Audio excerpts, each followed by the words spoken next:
Hi friends, today మన topic వచ్చేసి UPSC civils ranker ఉదయ కృష్ణారెడ్డి గారు. సో తన గురించి మీరు ఆల్రెడీ న్యూస్ పేపర్ ఆ న్యూస్లో చదివి ఉంటారు.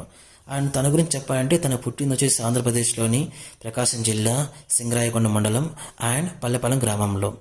తను వచ్చేసి చిన్నతనంలోనే తన పేరెంట్స్ని పోగొట్టుకున్నాడు. అండ్ అప్పటి నుంచి వచ్చేసి వాళ్ళ అమ్మమ్మ దగ్గరే పెరిగాడు. అండ్ డిగ్రీ తర్వాత 2012లోనే కానిస్టేబుల్ జాబ్ కూడా సంపాదించాడు. సేమ్ కానిస్టేబుల్ జాబ్ని 7 years సర్వీస్ కూడా చేశాడు.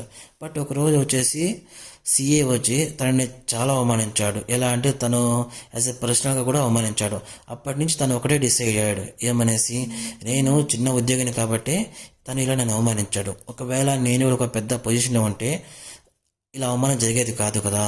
సో అప్పటి నుంచి తను డిసైడ్ అయ్యాడంట ఏమనేసి, నేను ఎలాగైనా యూపీఎస్సీ క్రాక్ చేయాలి అనేసి.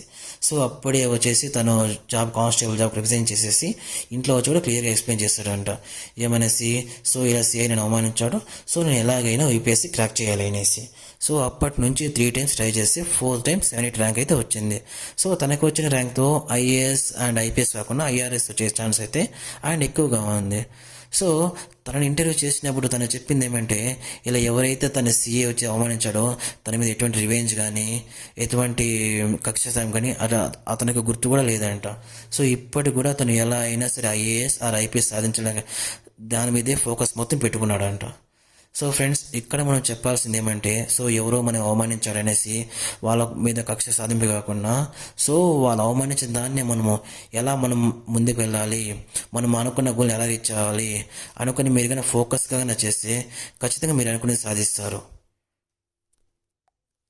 సో ఫ్రెండ్స్, మనం ఈ కేస్ స్టడీ నుంచి ఏం నేర్చుకోవాలంటే, ఎవరికైనా సరే కృషి పట్టుదల ఉంటే ఏదైనా సాధించవచ్చు.